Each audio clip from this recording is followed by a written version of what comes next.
Assalamualaikum warahmatullahi wabarakatuh. Kita berjumpa lagi bersama Lipasa SPSD. Pada kali ini kami akan membicarakan atau membawa judul yaitu munculnya penemuan-penemuan harta karun dari peninggalan kerajaan-kerajaan di seluruh Nusantara.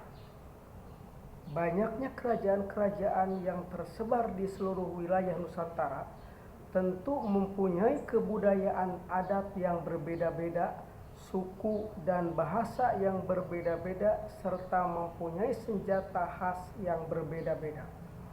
Pada zaman dahulu, setiap kerajaan dalam membuat perhiasan, baik dalam mendandani anggota tubuh, yaitu gelang, baju besi, kalung, mahkota, serta tempat makan dan minum, tempat tidur, istana, serta alat-alat persenjataan semua terbuat dari lapisan emas yang mengkilap.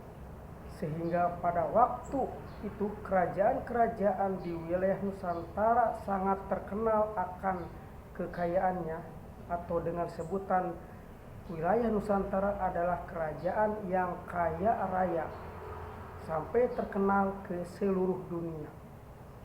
Karena di tanah kerajaan wilayah Nusantara sangat subur, kaya rempah-rempah dan tanaman obat-obatan yang tidak ada di kerajaan lain di seluruh dunia, tetapi di kerajaan wilayah Nusantara banyak ragamnya berbagai rempah dan tanaman obat-obatan. Sehingga membuat kerajaan yang ada di seluruh dunia mengirimkan para peneliti, para pedagang, para pelancong yang pertama kali datang adalah dari semenanjung Arab, yang tujuannya untuk melakukan perdagangan dengan sistem barter. Para pedagang dari semenanjung Arab membawa pakaian, permadani, karpet, tasbih, minyak parfum, sementara dari kerajaan Nusantara adalah membayar dengan uang koin emas, rempah-rempah dan obat-obatan yang sangat diperlukan untuk masyarakat di semenanjung Arab. Hubungan antara para pedagang Arab dan para pedagang dari kerajaan Nusantara terjalin sangat baik. Di samping hubungan baik antara pedagang dari semenanjung Arab, ada juga pedagang yang licik dan serakah yang ingin menguasai kekayaan yang berlimpah-limpah yang dimiliki oleh kerajaan Nusantara. Sehingga mereka mempersenjatai dan mengatur siasat liciknya dengan berbagai bantuan dari negara-negara Eropa. Karena mereka sangat tergiur dengan perhiasan-perhiasan yang dimiliki oleh kerajaan di wilayah Nusantara.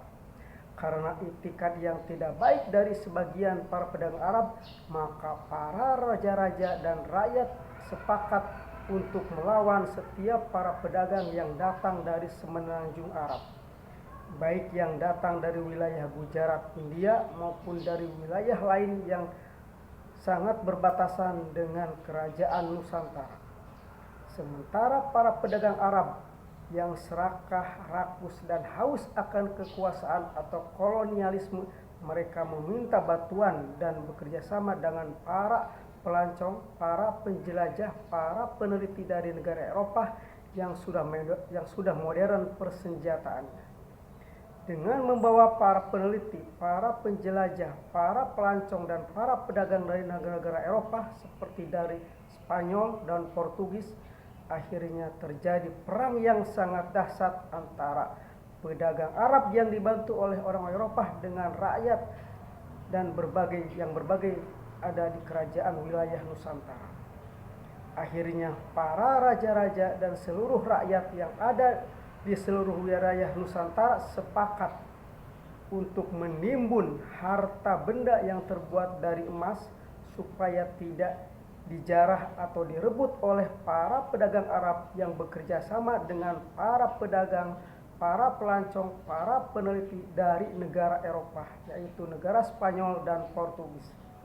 Mereka menimbun berbagai harta bendanya, ada yang di dalam tanah, pegunungan, lautan, di kali, muara, kebun, ladang, danau, di empang, supaya tidak bisa diambil oleh para pedagang Arab dan dari pedagang Eropa. Harta benda yang ditimbun oleh para raja dan para rakyat yang ada di seluruh wilayah Nusantara seperti kalung, gelang, mahkota, keris, kujang, tombak, pakaian, sarung, kereta kencana, alat makan dan minum yang terbuat dari emas, dan persenjataan yang terbuat dari emas, perak, dan perunggu. Dalam menjaga harta bendanya, mereka ada yang menjaganya,